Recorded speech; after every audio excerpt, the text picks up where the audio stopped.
You'll read. Huh.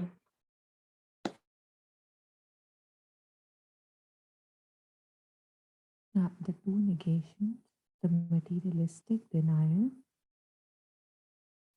he energized conscious force in the austerity of thought and came to the knowledge that matter is the Brahman.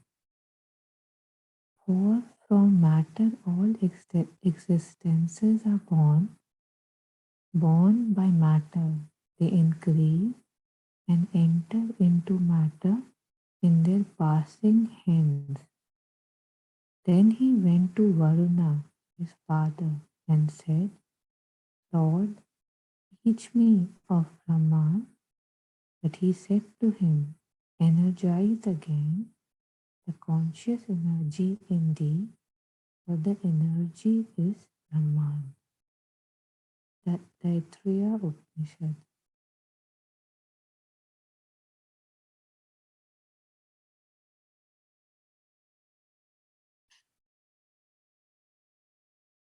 I think this basic principle, even in Hinduism, right? Like we are born out of the five elements and then we return onto them. So first is the matter, right? Like he felt matter is everything. Like that's the everything is Brahman. All existences are born from matter. But then Varuna said that energy, conscious energy in thee is the Brahman.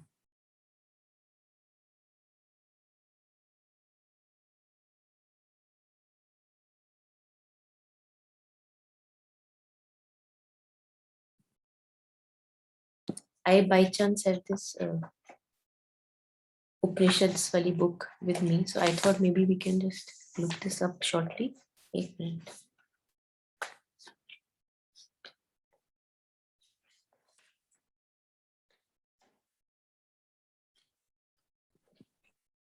Which one is this? The 132.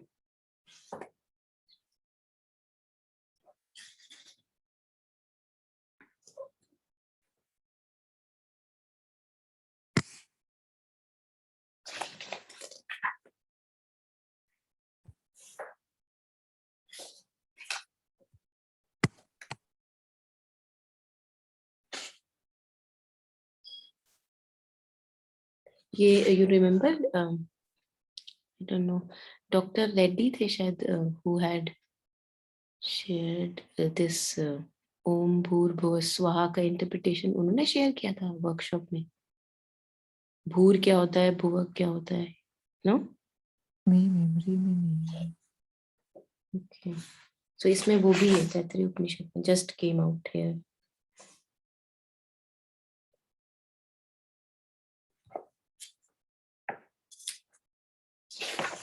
अभी अभी मेरे को ना ये वाला मिल नहीं रहा है. We can see later.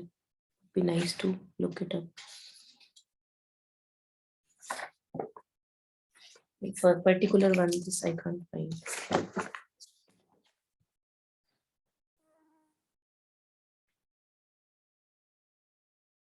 Yeah.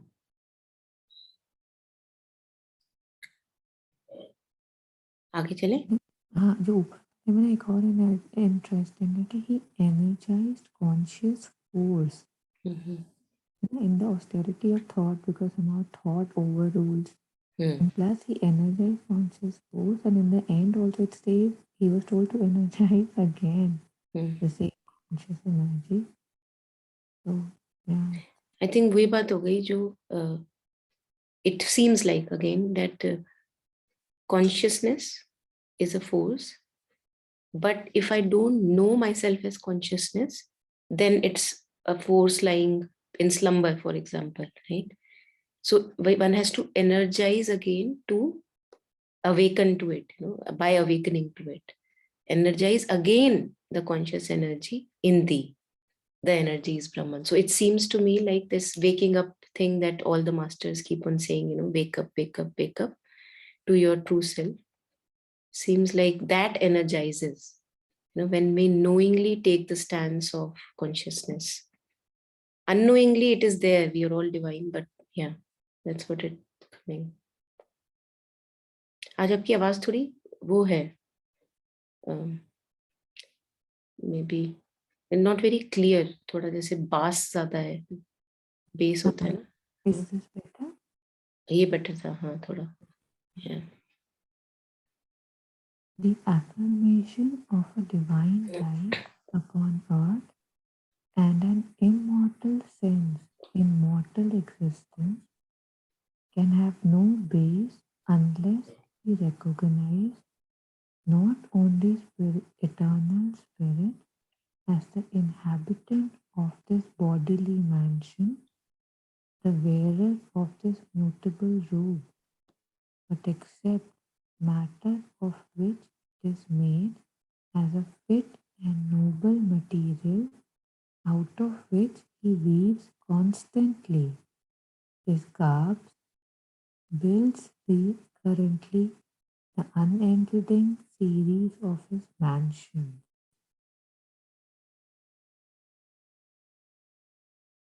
I'll read that again. The affirmation of a divine life upon earth and an immortal sense in mortal existence can have no base unless we recognize not only eternal spirit as the inhabitant of this bodily mansion, the wearer of the muted robe, but accept matter of which it is made as a fit and noble material out of which he weaves constantly his garbs, builds recurrently the unending series of his mansion.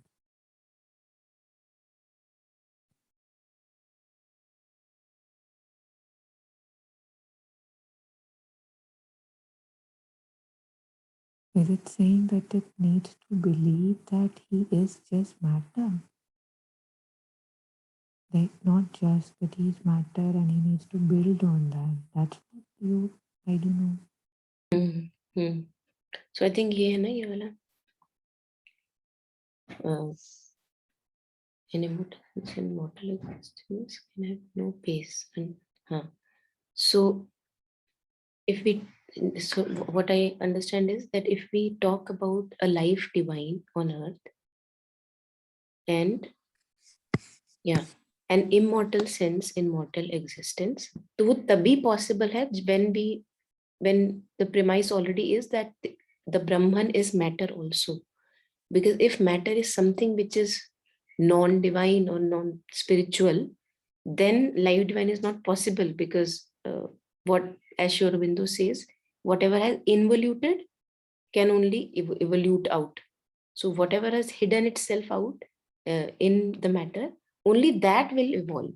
तो फिर तो matter की evolution की बात ही नहीं कर सकते ना, अगर कुछ है ही नहीं उसमें, बस यही है, जड़ता ही है, फिर हम बात ही नहीं कर सकते.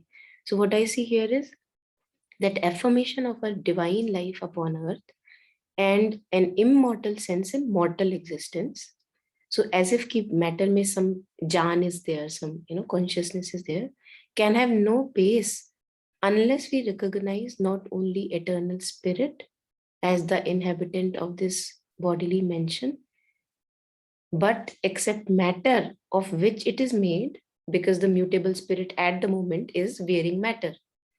So we have to accept that matter, that the garment that she wears, spirit, of which it is made, as a fit and noble material. मतलब वो भी evolve हो सकता है, उसमें भी refinement possible है. Not only spirit, but matter जो उसका garment है, that is also possible of to kind of refine itself further. Fit and noble material out of which he weaves constantly his garbs. I think Savitri. So there he shares that Prakriti, through all the movements of evolution, is trying to fit a nobler and a nobler and a nobler garment for the spirit. And at the moment, abhi human being tak पहुंचे, आगे और भी she will try, keep on trying, to bring a new race which is even nobler than whatever is right now. Yeah. Unending series of his mentions, कि जहाँ पे वो रहता है God divine, उसकी dwelling भी तो beautiful होनी चाहिए. That's what is appearing. And the idea here is that the dwelling can continue refining and evolving itself. That's why he says that if we as human race do not change, then the race has to get extinct and a new one has to come, because that is the purpose of evolving. That is the purpose.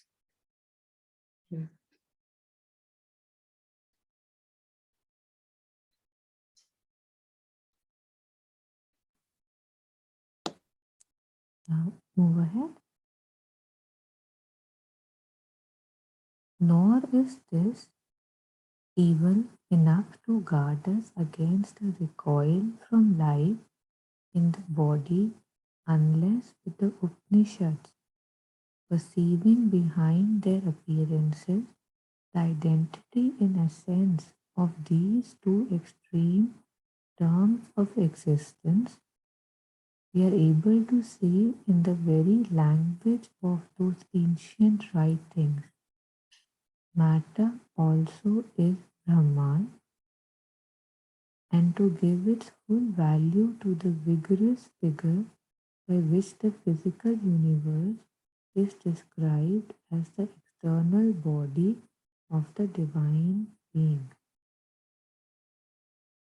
Nor is this even enough to guard us against the recoil from life in the body, unless with the Upanishads perceiving behind their appearances the identity in essence of these two extreme terms of existence, we are able to see in the very language of those ancient writings, matter also is Brahman, and to give its full value to the vigorous figure by which the physical universe is described as the external body of the divine.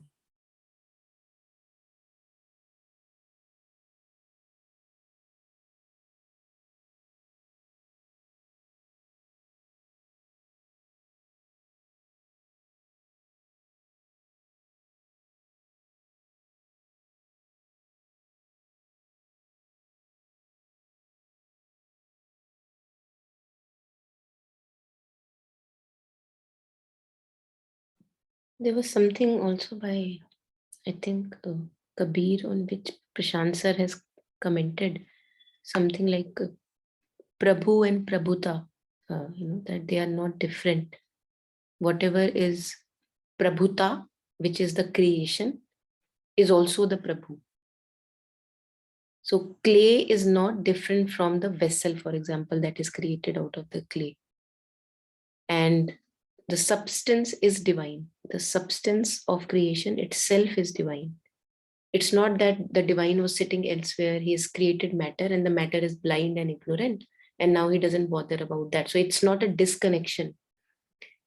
It's like he's one with the matter. Now that's our task, that the task of evolution is to find that one within the matter and not to negate matter, that it does not have any kind of possibility in it. Matter also is Brahman, and to give its full value to the vigorous figure by which the physical universe is described as the external body of the divine being.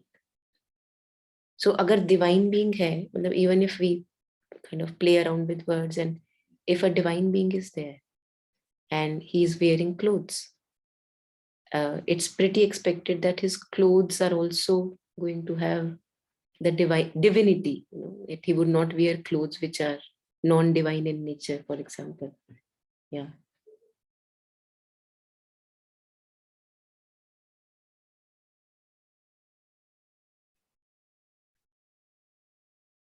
So it is quite interesting कि जैसे मतलब it's amazing, मतलब क्योंकि मैंने कभी भी इसको starting से देखा नहीं.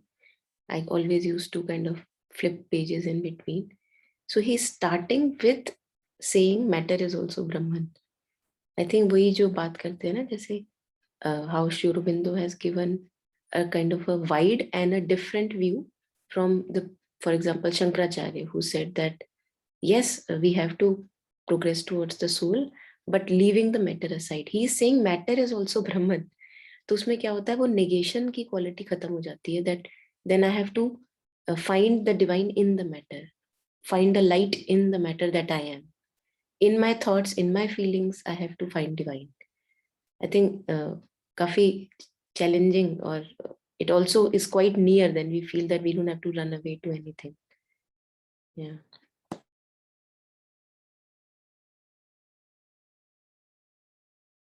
You know how they say that when Leonardo had, given his sketches, the world wasn't ready for that for about 100, 200 years. And like you said, like in our Vedantic scripture, at least what I have heard is like exactly what you said, that the body has to be left behind, right? The body has to be discarded, negated. It's the thing that stops us. We have to rise above matter, is what I had perceived as well growing up.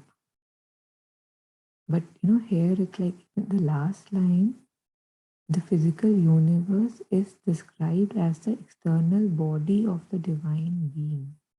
And matter, like you said, is also Brahman. So this inclusion, like it's, like till now, maybe we weren't ready for it. And then after Sri Aurobindo, when he said, now this is also a possibility, right? Like as if the evolution was happening maybe at a mental level, spiritual level before, and now the another aspect which was absolutely unknown, right? Like if you I think Surdas, I was hearing something that day. Like when he started, he was just about it how patit I am. Like I'm like the king of the kind of the lowliness.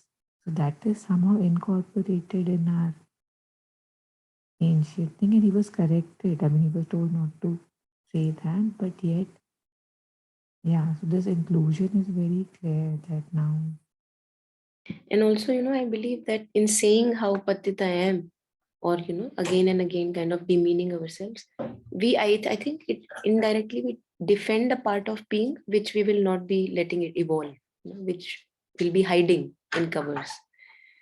कि मैं तो ऐसा ही हूँ. So we are actually settling down unknowingly in our comfort. Not comfort, मतलब दिखता नहीं है कि ये मेरी comfort zone है, but लगता है कि ये तो मैं ऐसे ही हूँ. So we are accepting it like that. And as Mother says that the other name for divine is perfection. And if matter is Brahman, it means matter is also going to go perfect and perfect and perfect itself, matter itself. And if I talk about matter, then I would say thoughts, subtle matter, feelings, subtle matter, and the forms that we have in existence. Now we see, for example, earlier maybe like a big computer, so much of extra kind of props with that, and now we have a light thin MacBook here or whatever. I think that is also refinement and refinement of matter. Yeah. So I'm reading ahead. Nor so far divided apparently are these two extreme terms, is that identification convincing to the rational intellect if you refuse to recognize a series of ascending terms: life, mind, supermind, and the grades that link mind to supermind, between spirit and matter.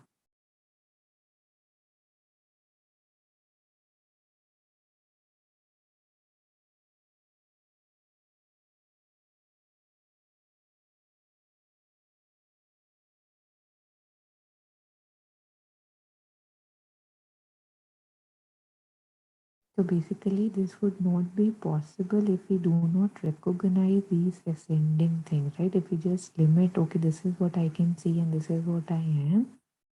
So these two extreme things that, Brahman is matter and then the energy, they cannot coexist if I remain limited. I have to believe in the series of ascending terms.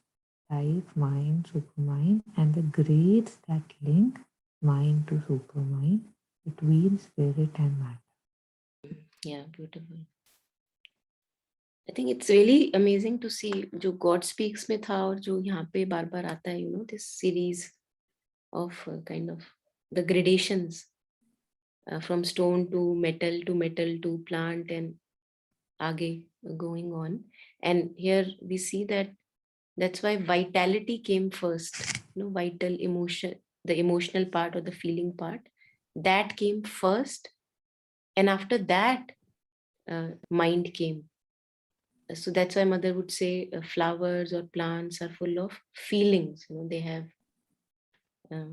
yeah, very interesting. And the other thing that I'm reminded of here is जब ये story of creation की बात करते हैं ना, तो उसमें the way it is kind of in humor said that the first kind of creation went kind of haywire, है ना? And then the divine said, okay, let me correct it. You know? So then he created gradations. And even I think gods were created in the second creation to serve as an intermediary between the whatever is matter and is divine. And that's why they say that gods don't have the opportunity to evolve. Only human beings have the opportunity to evolve. So even a god has to evolve, he will had to come to a human level in order to, that's what I don't know, just heard and kind of relating with it.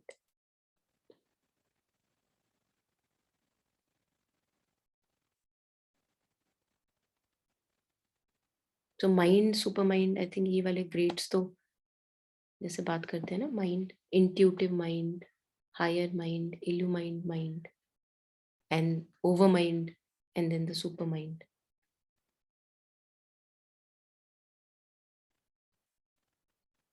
And this is the beauty practically here is that although सारे grades accessible हैं, but वो मेरे लिए किसी काम के नहीं है because मैं तो अभी limited conceptual mind के level पे ही अटकी हुई हूँ. So the idea is to, that's why Sri Aurobindo would talk about, or mother, you know, stilling the mind, quietening the mind, and detaching from the limited ideas and opinions, so that the mind serves an receptacle to the guidance from the overmind, higher mind, illumined mind, or intuitive mind. And that's why she shares, or even Savitri, Sri Aurobindo writes that for the moment, at the moment, we only get the guidance in glimpses. एक बार intuitive insight I and then पर्दा फिर से आ गया, you know, limited mind का, फिर intuitive guidance आई, फिर पर्दा फिर से आ गया. So the idea is to live on the intuitive level all the time by stabilizing myself in a detached kind of a living where I'm not giving, as we were talking yesterday, not clinging to my opinions and ideas strongly, so that this supple instrument is always ready, yeah, for reception.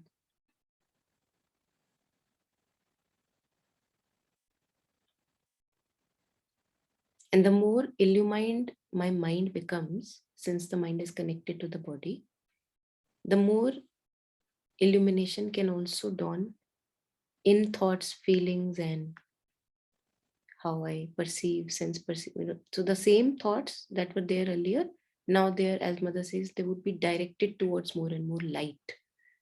Same feelings are there, but it's not that I'm shunning the feelings, but just they are more directed towards light.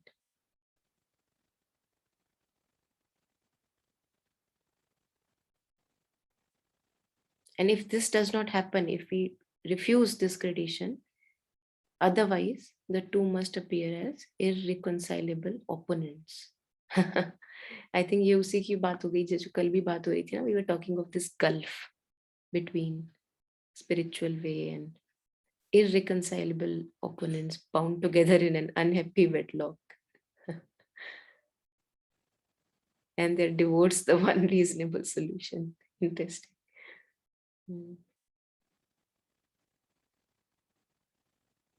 As we say that spiritual life cannot be linked with worldly life, but here we were talking that no, it is in fact worldly life is a test for the spiritual life.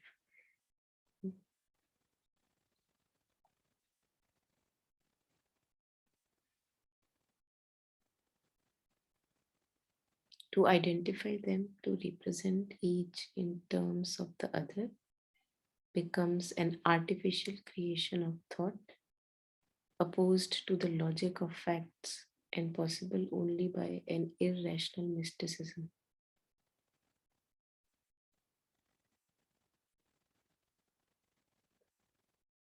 I didn't get this very line.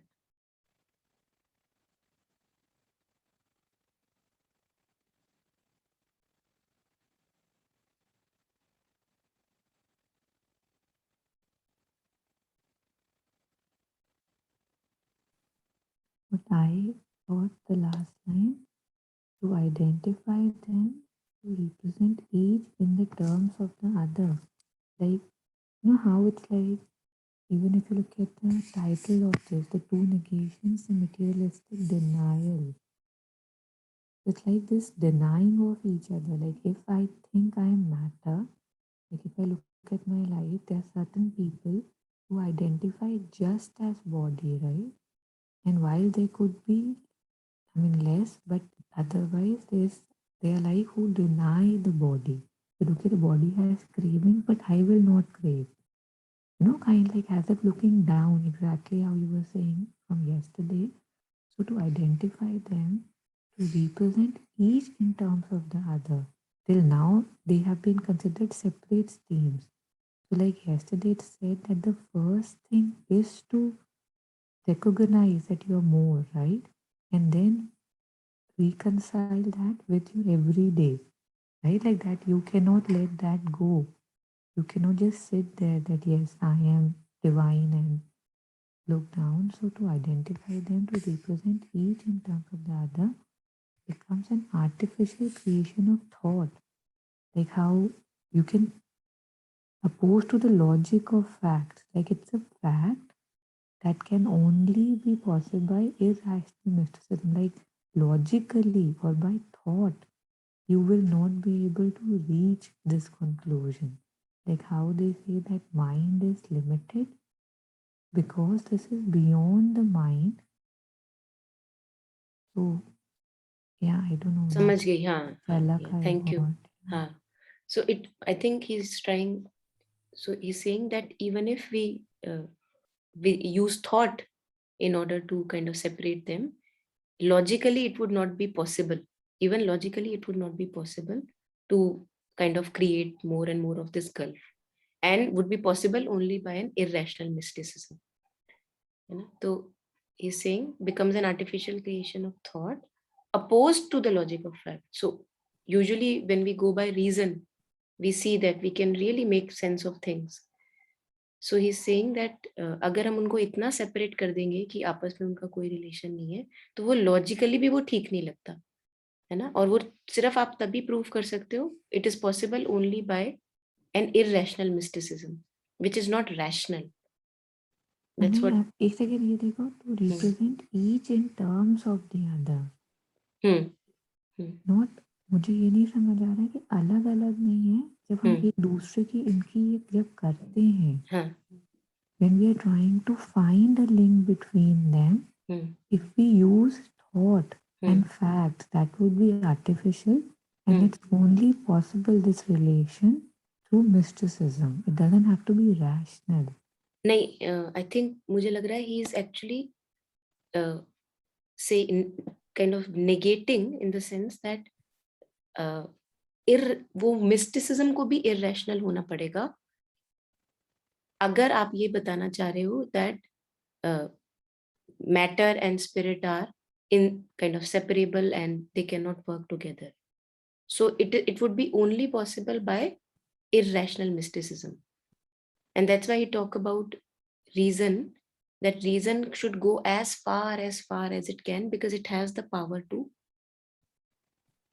show that this is possible, the linking is possible, or that's what is appearing. Let's see what's coming forward. आगे बढ़ते हैं.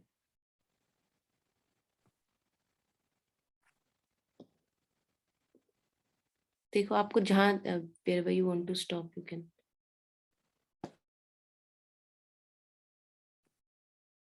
If we assert only pure spirit and a mechanical, unintelligent substance or energy,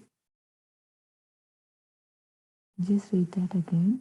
If we assert only pure spirit and a mechanical, unintelligent substance or energy, calling one God or soul and the other nature, the inevitable will end. The inevitable end will be that we shall either deny God or else turn from nature.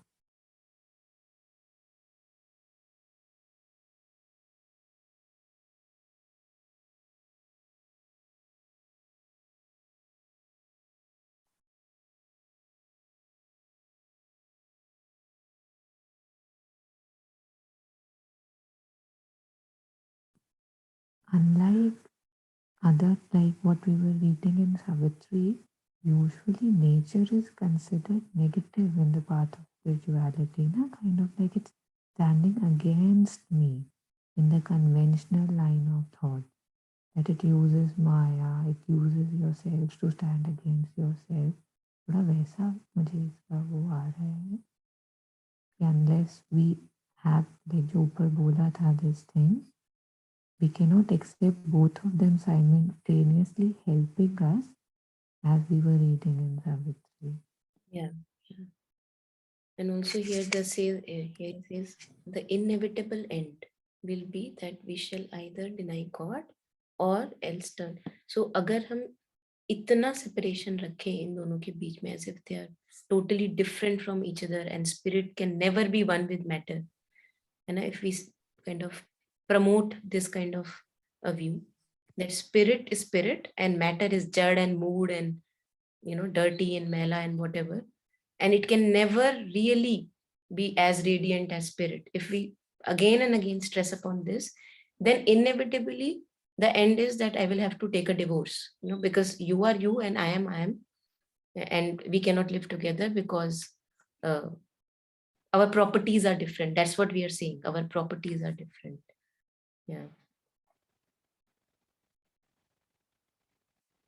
आप ये देखो, इसमें ये भी लग रहा है कि now the matter also is coming out of divine, spirit also is coming out of divine, but the play that is created of appearances has created this stark kind of, क्या कहते हैं उसको, एक 36 का आंकड़ा कहते हैं ना, मतलब इसको लीला कहते हैं ना, जैसे कि ये एक ऐसी लीला क्रिएट करी है कि कहीं ऐसा दिख ही नहीं रहा कि ये दोनों एक साथ चल सकते हैं, God and nature.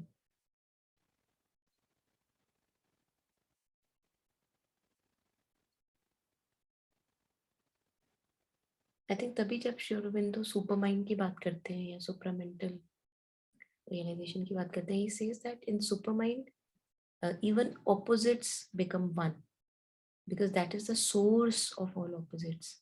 So, and that's why when he talks about making the mind more and more wide and flexible and supple, so we see that you may be talking absolutely opposite, I may be having an absolute opposite opinion, but if we dig deeper, if we have the opportunity to dig deeper, then we find that we are actually standing on the same ground. And it's only an appearance that's making it appear different in both of us. Yeah, very interesting.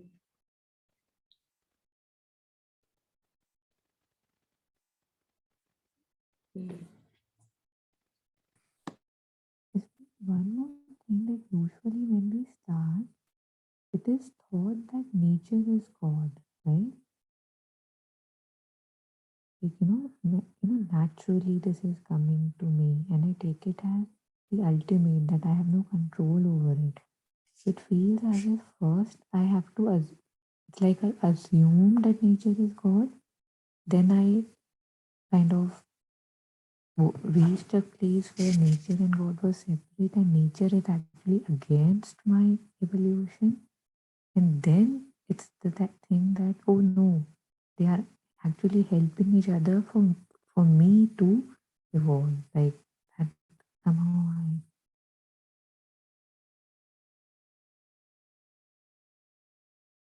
You remember that line in Savitri, उसमें ये था ना कि through the movements of nature the Purusha develops.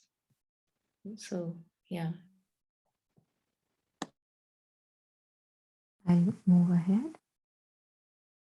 For both thought and life, a choice then becomes imperative. Thought comes to deny the one as an illusion of the imagination, or the other as an illusion of the senses. What comes to them?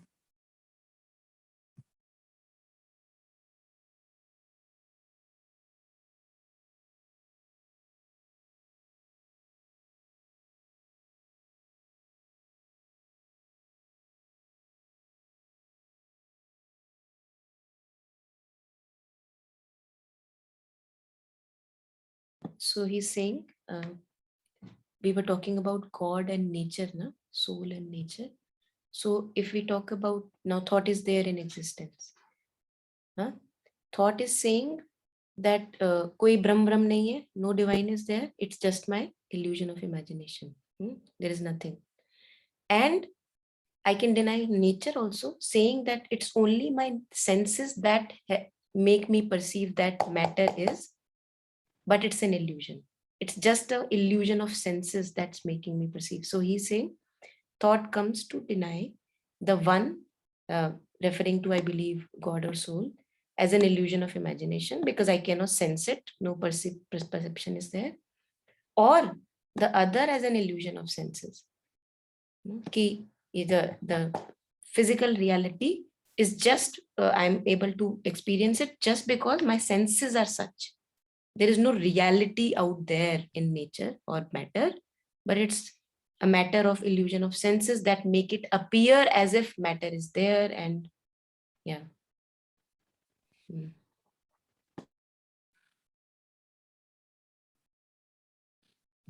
Life comes to fix on the immaterial and flee from itself in a disgust or a self-forgetting ecstasy, or else to deny its own immortality and take its orientation away from God and towards the animal.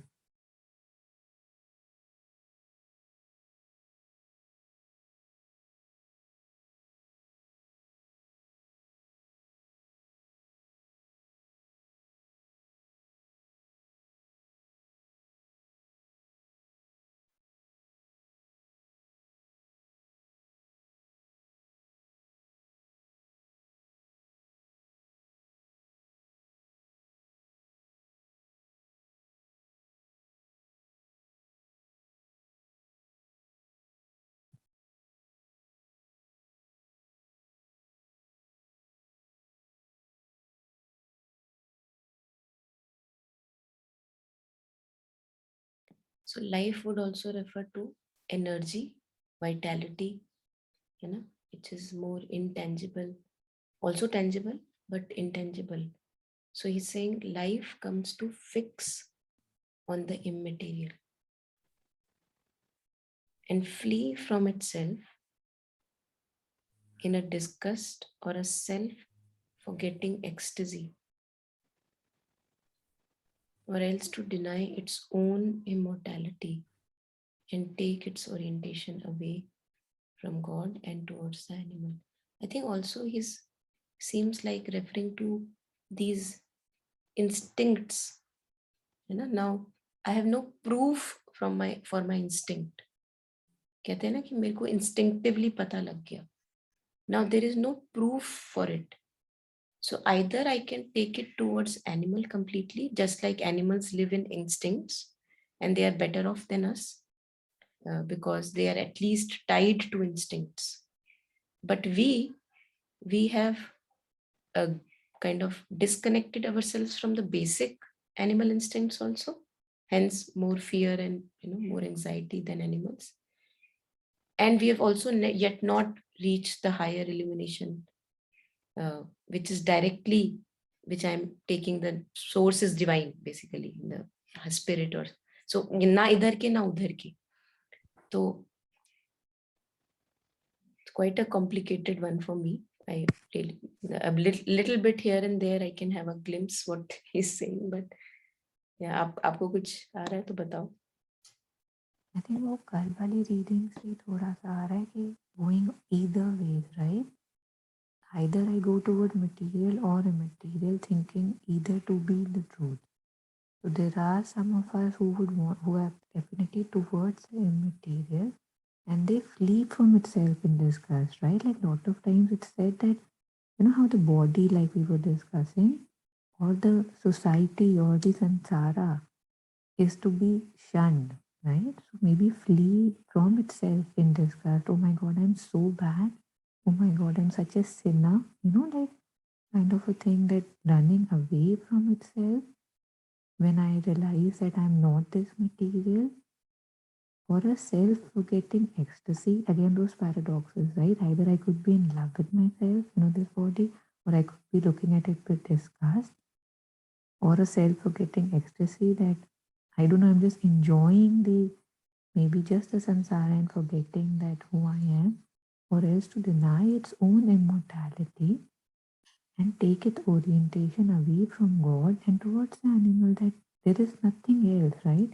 I'm born and I die. There is no God, and this is it. This is my life. Especially the Western, right? They don't society don't believe in reincarnation even now.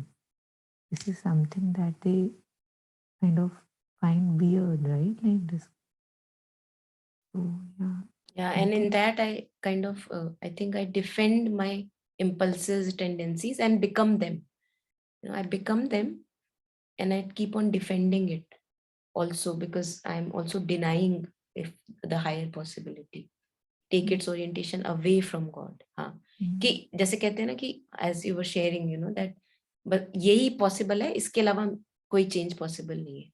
Yeah, yeah.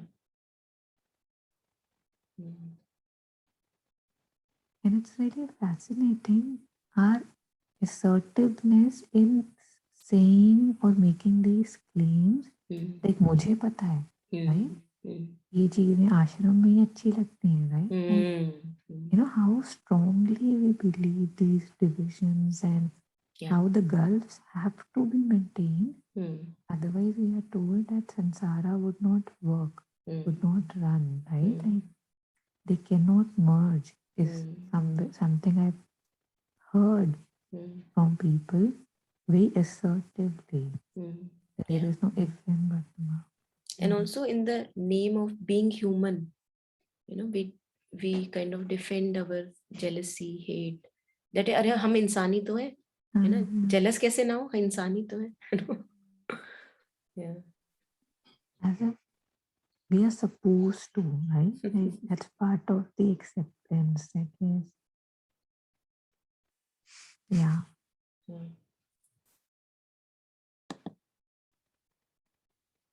Purusha and Prakriti, the passively luminous soul of the Sankhyas, and their mechanically active energy have nothing in common, not even their opposite modes of inertia.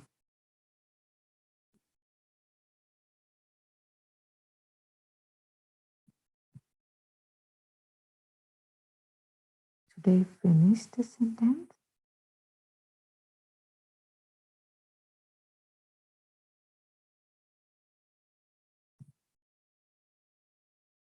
Their antinomies can only be resolved by the cessation of the inertly driven activity into the immutable repose upon which it has been casting in vain the sterile procession of its images.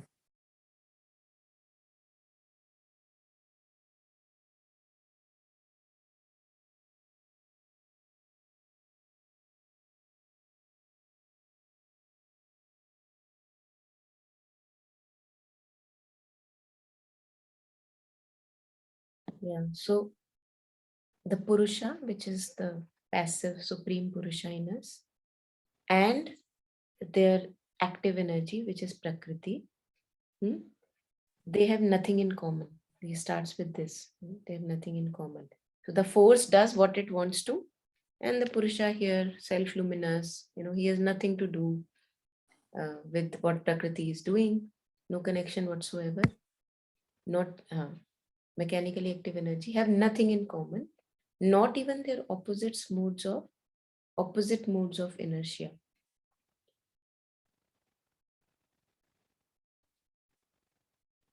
Their antinomies, their opposition, can only be resolved by the cessation of the inertly driven activity into the immutable repose upon which it has been casting in vain the sterile procession of its images. So ऐसा लग रहा है, what I see from here is that how can their opposition get resolved? Their opposition can only get resolved by cessation of this blind activity that is going on. So that's why Mother talks about becoming conscious in movements. Okay, you may be becoming jealous, but know that you are becoming jealous. Do it consciously, because when we become conscious of it, we cannot do the same act in the same manner. So here, so far it is inert. I am not aware of tendencies.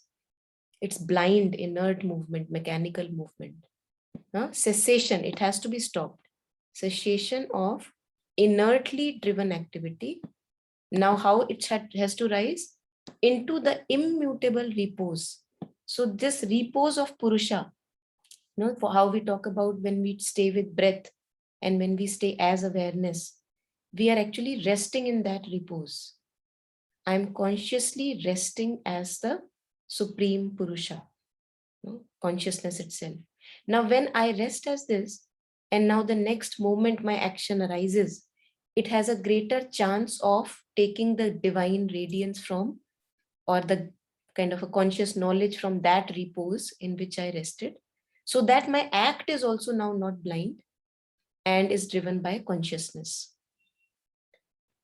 Earlier, I was tendencies, I was patterns and thoughts, but now when I rest more and more in this immutable repose, then this activity that happens, it's not a mechanical one, but a conscious one. So it is resolved by the cessation of inertly driven activity into the immutable repose upon which it has been casting in vain the sterile procession of its images. Now, so far, what has been happening? Imagine that the supreme repose or the Purusha is the screen. So far, Prakriti has been just casting images upon the screen. Tuck, tuck, tuck, tuck. And that person, the Supreme, has nothing to do with it. It appears like in that blind movement. But now when it takes a rest in that supremeness, supreme consciousness, I become consciousness knowingly, then something new can happen, something conscious can happen. Very interesting. Yeah.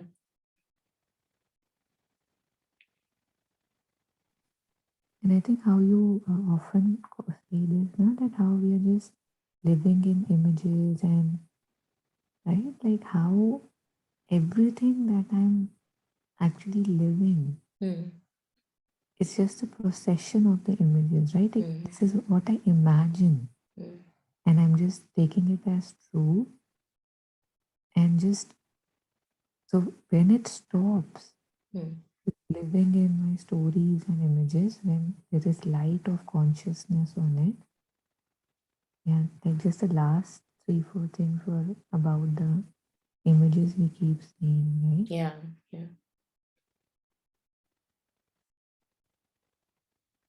और मजे की बात ये लगती है कि there is no end to this procession of images. The one moment, I may be actually free of any image and totally in the here and now.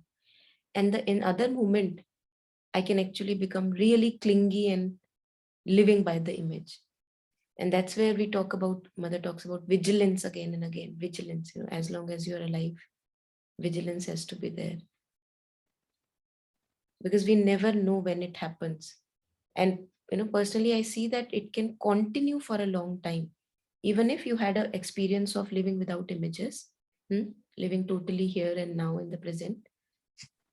And for 2-3 years now, you're living constantly in images, and suffering, and yet not able to get out of it.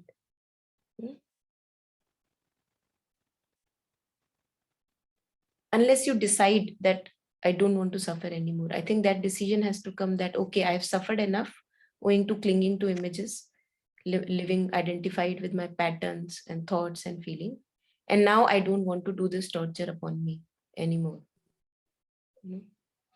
तो free will वाला लगता है ऐसा बीच में कि, as mother says, surrender is a free will based surrender. So whenever I'm ready and have tortured myself enough, then I take a stand. I think somehow ऐसा feel हो रहा है जैसे say I'm Vishwamitra and the what do you call them, the dancers, they're always 24/7 dancing around me. So just one moment of letting go or moving away from my center, I can get enamored by that dance. Yeah. And when I don't know, like I feel very like either you're tired, when you're tired with divine grace, right? Because again, it doesn't feel like a doing. It feels like, okay, probably that center is the grace flowing. And as soon as, thoda sa bhi when I do this, I get enamored there. And then I realize, oh God, I've seen this dance enough. And then it's like that grace again. Yeah. And thankfully, there is suffering in that dance. Yeah. Because I can't go long enough swaying from the center, because there is suffering, and then the torture becomes unbearable at times, and the decision can come not to defend the torture and the dance. Yeah.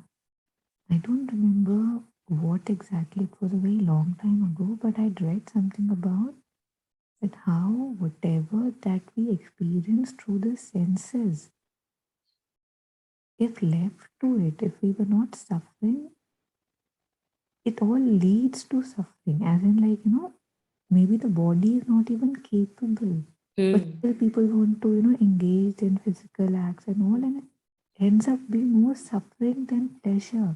Yeah. And yet, because they had experienced pleasure once, they keep on repeating that maybe I get it again.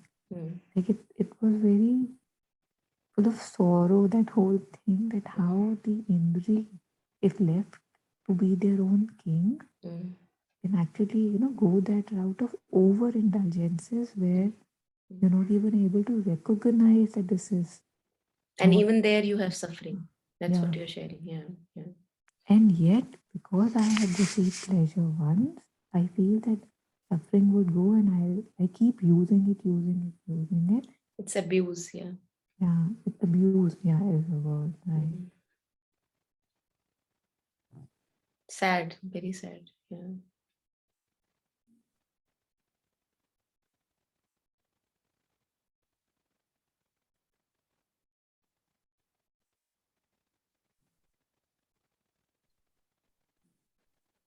I think that's why the idea of being kind to yourself can help, because if I'm kind to my own self, would I still go banging my head on the wall again and again, now that I realize that it's not actually giving me any lasting joy, but more suffering and more wounds and bleeding? So I think also to become conscious of my own wounds and bleeding, and to know that the way I'm going is actually not giving me what I wanted. तो logically देखा जाए तो तब भी it makes sense, है ना? जैसे rationally देखे, the way I am going, wanting happiness, yet getting more and more wounds and bleeding, is this the right way? Even logically, if we see, we'll stop, at least, if not go the divine direction, at least we will stop.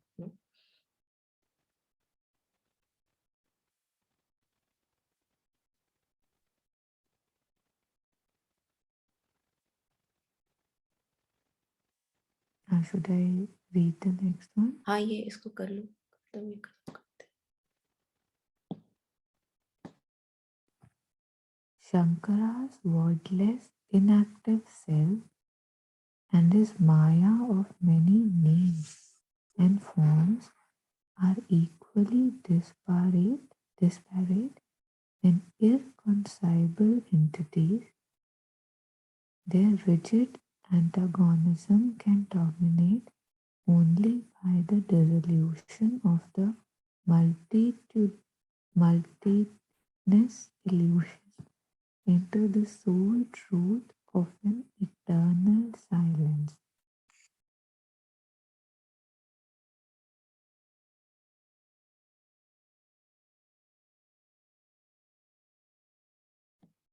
So I think this is Dr. Reddy also shares this, that how Sri Aurobindo takes it a step ahead of Shankara, and he also shares that Shankara somehow, I was doing some editings of his works, and he said that Shankara somehow distorted whatever he was kind of presenting. Even just say, for example, Gita, if Shankara is going through Gita, he would distort the Gita in a way that look, here it is said that that inactive self and Maya cannot be. So somehow I was not able to go into the detail, but he was sharing that he separated this Brahm Satya Jagat Mithya, and he's saying that not possible, not possible, and so you have to go this way and leave the matter here. So Shankara's wordless, it's like passive. It's not an expression one, inactive self, and his Maya of many names forms are equally disparate. They have no connection and irreconcilable entities. Their rigid antagonism can terminate only by the dissolution of the multitudinous illusion into the sole truth of an eternal silence. So, how can this separation end? That they merge into eternal silence. That is the only possibility. That's what he's sharing here. That in their expression, there cannot be any reconciliation. And hence, what is the reconciliation? That you go back into absolute silence. And Chitra ji was sharing the other day, बहुत पहले की बात है. She was sharing that those of us who would come from Advaitic tradition to mother, she would say something like this, that if you want peace, you go to Ramanna Maharishi. But if you want something more beyond peace, then you come to us. And it's not said that peace has nothing to do in this process. Peace absolutely is a step. As Sri Aurobindo say, nirvana is the first step in integral yoga. But then the work does not end there. The work does not end there. Now is the work of transformation of the outer personality, in the light of the psychic, transforming the thoughts, feelings, emotions, my actions, my words, my relationships in the light of the psychic. I think that's what we were discussing yesterday. Post enlightenment sadhana, as Rupert says this. Yeah.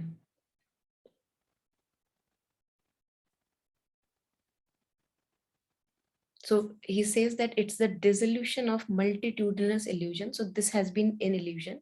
Self and Maya is an illusion that has been created.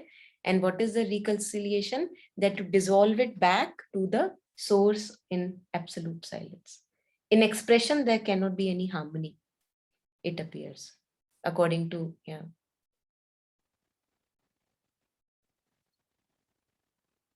Mm.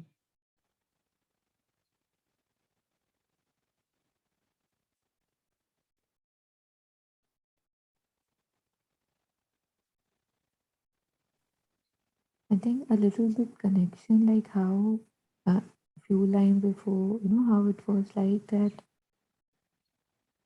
I lost the thought. Like basically, the eternal silence. It's like it's beyond the mind, right? Like how when we started, it was like it's beyond the mind. And again, now here it's again saying the sole truth of an eternal silence. Until I am debating, it would not be. I'll have to stop the debates, and then in silence, the resolution of the illusions can happen. I think when you were sharing, it came to me जैसे families में होता है ना, so imagine that me and my spouse, and the only resolution is that you remain silent, because in debate, as you're sharing, there cannot be any harmony found, because the two fields absolutely appear as absolutely different. Yeah.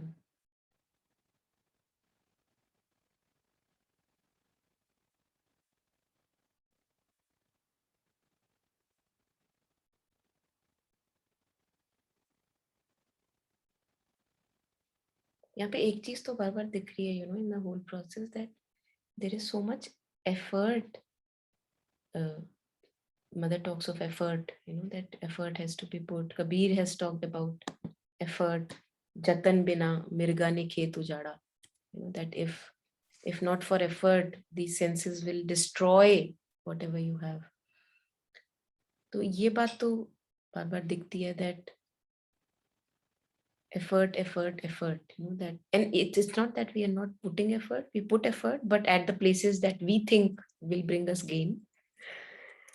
वो जैसे नचिकेता वाली story में ना, प्रिय और श्रेय, that we put effort in getting more pleasure, what is more pleasant, comfortable, good house, good AC, better and better AC, and Shrey is what is beneficial for me. So if I begin to put effort that side, same effort, same energy to same ही है, but I'll have to convince myself for that. And in the beginning, later on, don't even, later on, I think I'll have to convince to put effort on the prayer side rather than Shrey, but yeah, lots of effort.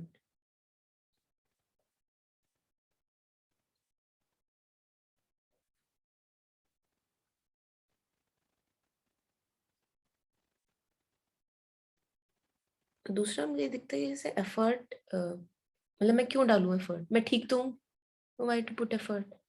I think that's where he says pain is the hammer of gods to break this dead resistance in mortal's heart.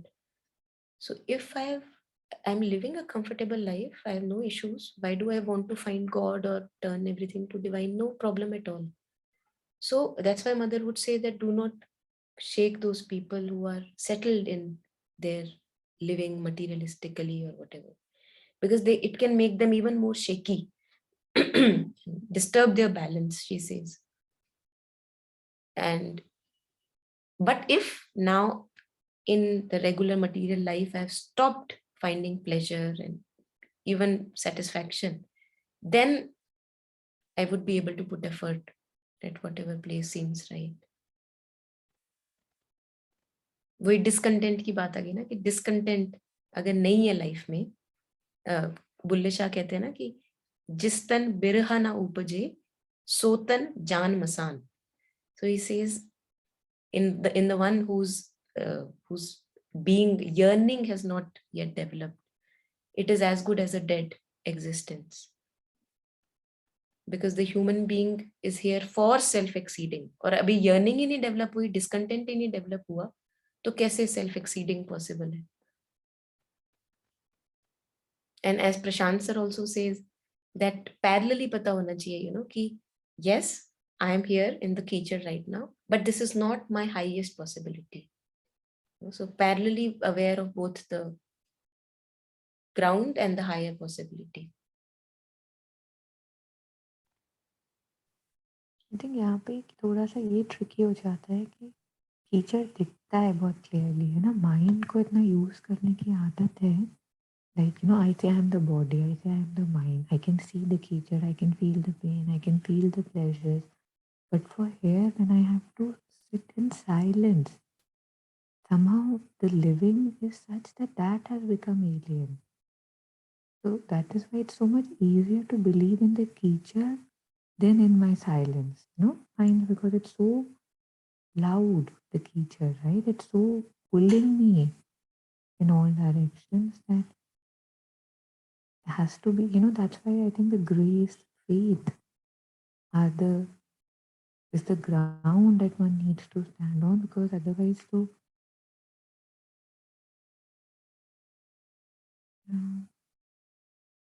And अगर हम thought भी use करें ना, reason use करें यहाँ पे, और अगर मैं बोलूँ okay I want to do something which is I feel beneficial for me, silence, sitting in silence or whatever it can be, and I know that it's discomforting at this moment, I'm not into it completely, but even if I look at material things, I'm riding a bike for the first time, am I not discomforted in the beginning? I am.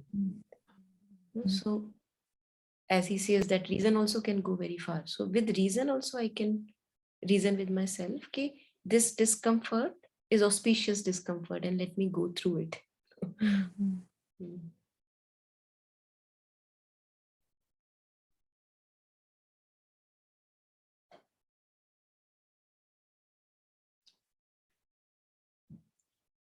And here